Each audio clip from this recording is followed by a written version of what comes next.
আমি টাউন হলে গেলাম, আমি তো ওই হ্যাঁ, এবং আমার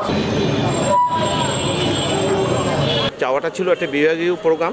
সেই প্রোগ্রামে আমরা চেয়েছিলাম যে একটা বড় মাপের স্টেজ, একটা এলইডি, একটা হচ্ছে সাউন্ড ভালো এবং লাইট, এবং আমরা চেয়েছিলাম এইখানে রংপুর জেলার যে সমস্ত শিল্পীরা এখানে পার্টিসিপেট করবে তাদের একটা অনারিয়াম। এইটার পরিপ্রেক্ষিতে আমাদের সঙ্গে তাদের মূলত দ্বন্দ্ব হয়, এবং তারা যে ধরনের রিকোয়ারমেন্ট আমরা দিয়েছি তারা প্রথমে বলেছিল যে আমরা করবার পর আমরা যারা সাংস্কৃতিক উপকমিটি ছিলাম তাদের কাছ থেকে তারা সিগনেচার নিয়েছে, নেবার পর তারা একটিও ফুলফিল করেনি। তারপর আমি সন্ধ্যার সময় এসে যখন তাদেরকে আমি বললাম যে আমাদের সঙ্গে এই ধরনের রিকোয়ারমেন্ট ছিল, তখন এখানে মেবি সম্মত বিভাগীয় কার্যালয়ের সহকারী বিভাগীয় পরিচালক এবং জেলার হচ্ছে এডিসি জেনারেল সম্ভবত শিক্ষা, আরও কিছু ম্যাজিস্ট্রেট এসেছে, তারা আমার সঙ্গে বলে যে আমরা যেভাবে প্রোগ্রাম করব আপনারা সেইভাবেই প্রোগ্রাম করতে হবে, আপনাদের এত কথা বলার সময় তো আমাদের নেই, আমাদের শোনার সময়। আমি বললাম যে আমাদের তো একটা রেজলিউশন হয়েছে, কিন্তু ওগুলো রেজলিউশন আমরা মানব না, যদি প্রোগ্রাম করেন আপনারা তাহলে প্রোগ্রাম করেন, না করলে নাই।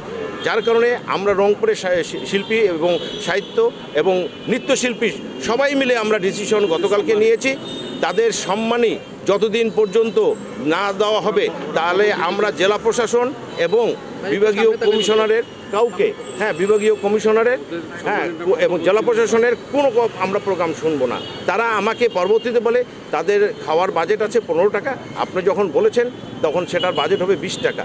ঠিক আছে, 20 টাকা, আর আপনাদের একটা বিরিয়ানির প্যাকেট দেওয়া হবে। আমি তখন বলেছিলাম যে আমাদের শিল্পীরা কি এত অবহেলিত একটা বিরিয়ানির প্যাকেট জন্য আপনার কাছে প্রোগ্রাম করতে আসবে? তখন আমি তাকে বলেছি যে ঠিক আছে, আপনি যেহেতু একদম বাজেট নেই তাহলে আমরা দেখতেছি।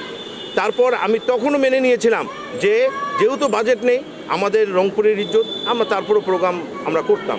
তারপর যখন এসে টাউন হল মাঠে আমি স্টেজে তাদের সঙ্গে কথা বলি, তারা যে বিহেভটা করেছে এটা অত্যন্ত দুঃখজনক।